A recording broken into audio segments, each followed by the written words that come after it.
when I hear rehabilitation, I always question, like, does it for me, it depends on what the rehabilitation is about. Do you need, is it self-involved or do you need other people? I've experienced it through dealing with myself and also group therapy. That's how I was able to rehabilitate.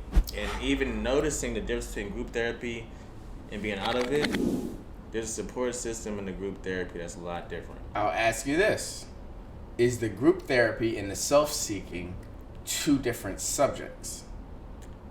Self-seeking, you're like you finding it within yourself as opposed to you finding it within the group. I think when you can find it within yourself and express it to a group of people that's finding it within themselves, it promotes growth and reassurance. You missed my question. When you're solving the issue, with your let me put it like this. Let me ask this question.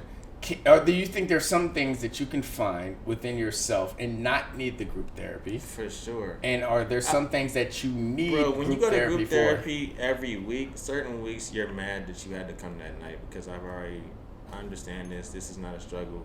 I know who you are, Bob. Stop talking about your fucking shit relationship with your wife. Right. I'm over it. Like, you, all right, I get it. Just go cut the grass. She'll shut the fuck up if you do it. I didn't say that. He did. But yeah. But that's you don't know how to respect women. But that's how I feel about it. It's like, I think it's more important that you grow within yourself, but it's also important to have people that you can connect with along that journey of finding yourself. Facts. Yeah.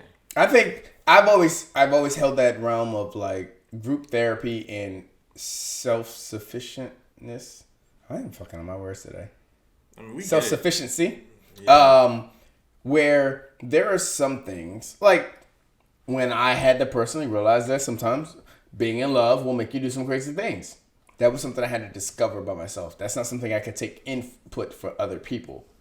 And there have been some things that career decisions that I've made that I couldn't figure out by myself. And I had to take the group take in. I had to hear what other people say. That's why I argue, like, I don't think there's a solution with both when it comes to rehabilitation for whatever subject you're going with. If you need rehabilitation, you either have to find it within yourself or you have to find it within other people. Never both. So you taking the Myers-Briggs test? Myers-Briggs test. I don't know what that is. All right, so you haven't taken it. So then let's keep moving on. No. Explain. I'm curious. So the Myers-Briggs test is like the interpersonal skills test. It's like the test where, like, you know how you operate. Like E versus I, right? Extrovert versus introvert. N versus whatever the other one is. Intuitive versus... You could ask me what those are. I can tell you what I am. I don't know all of them. That's why I'm rushing through it. P versus J is like perception versus judgmental. You know, so it's like 4 categories, and each it's 4 letters, but it's 4 categories within each, and you kind of decide what you are based on answering questions. Got it. You know what I'm saying? So, like, I'm a perceptive person, so I'll listen to people before I make an assumption or a judgment on somebody. But everybody's not that way. So you're probably a J. I'm definitely a judgmental. You know what I'm saying? So you're gonna judge before you listen. I'm different. But that's the difference between, like, learning the Myers-Briggs and learning your team. It's I'll definitely listen to you and then judge you. Shout out to Brittany Renner. Wow. I didn't see that one coming whatsoever, but... No. Yeah, what was the question again? You were talking about perceiving somebody as before judging them. No, the whole thing was just about the interpersonal skills. I feel like when you have teams, you need to learn that people are different and they don't operate like you. Mm-hmm. That's how you continue to work with people. If not, you won't. God forbid, I assume that everybody thinks like I do, then a lot of people think that everybody thinks like them. And that's why they can't work with people. Mm-hmm. When people have issues working with people, it's because they want people to think like them, bro. That's the only reason why you have an issue working with somebody else. I get that in a workplace, but to assume that people should think like you is wrong in itself. Like, people come from different ideologies and different ethnic backgrounds and everything. Like, there's so much to be included in that. I would never assume that somebody would, so you're be a type of person that I'm going to be. But like, you're judgmental too. A respectful father. Shout out to my nicest biological father. All right. But I would never assume that somebody's going to carry themselves in the same fashion that I would carry myself. A lot of people do. Carry themselves in the same fashion that I do? Or assume? Hope and assume that people think and operate like that. Hope and pray is one thing, but to assume is a completely different thing. I'm saying combining hope and assumption is very bad. Facts. I agree. So they struggle with working with people. It's hard to work with people whether you are understanding or not, but I'm saying it's impossible if you can't think that people don't think like you. I agree. And my whole thing is because you have to be, and that's something I've had to learn in some prior history I'll never tell you guys about, that you had to work with a bunch of different kind of cultural backgrounds where you have to understand. I always make the moon cricket joke or the colored joke. Those are the things that are like the biggest eye openers for me. When a white person said the funniest black joke I ever heard was moon cricket.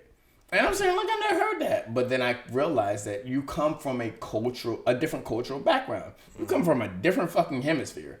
Yeah. When colored comes out casually out of your mouth, I'm sitting here as somebody that would be considered above the Mason-Dixon line.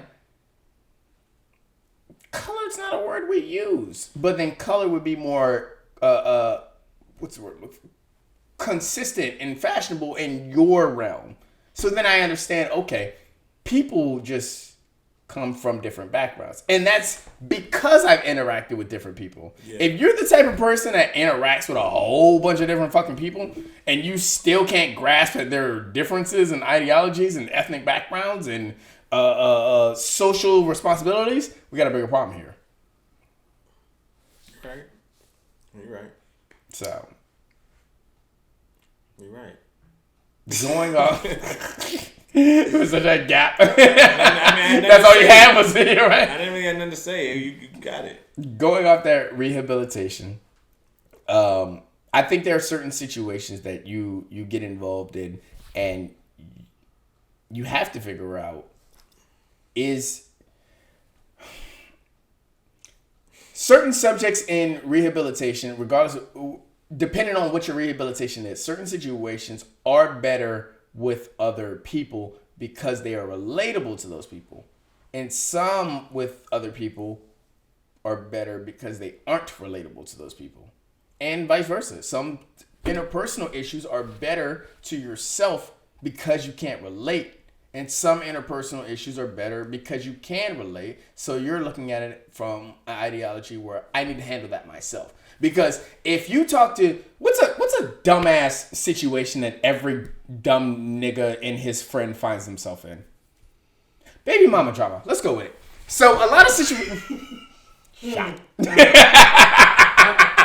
Let's take baby mama drama for a ride here. If sometimes a baby mama drama will be something that you have to go amongst a group of people to talk about.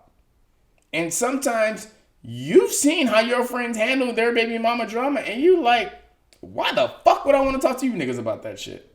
I think it's best that I figure that out myself. That's why it always goes back to that question, like, which one is better? And then I have to subjugate it to, well, it depends on the subject. And then I have to subjugate it even more and say, well, it depends on you. Yeah. Sometimes coping with, sometimes rehabilitation is better by yourself. And sometimes better with other people. But I think each person should be able to determine whether it's better or which subjects are better. Because it's not across the board. It's not all subjects are better by myself, all subjects are better with other people. Either way, you still gotta have that time with yourself.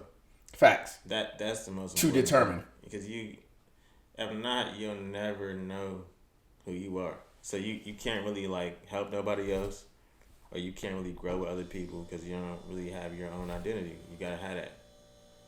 So, fair. I mean, that's what I get from it.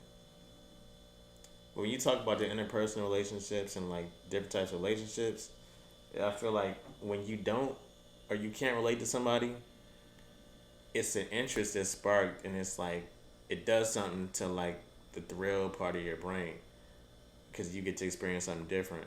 But if after a while you still can't relate to this person, that's not attractive no more. You know? Wait.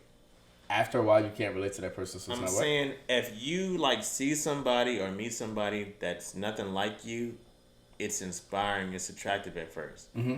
But when that doesn't change at all. Oh, when you bring them in closer and then you're trying to bring them closer, but they're still so different. Agreed. So you. 100%, I'll agree with that. That's when it gets to. Those would be the motherfuckers you shove aside. It's seasonal. Like Good Spice. Got it.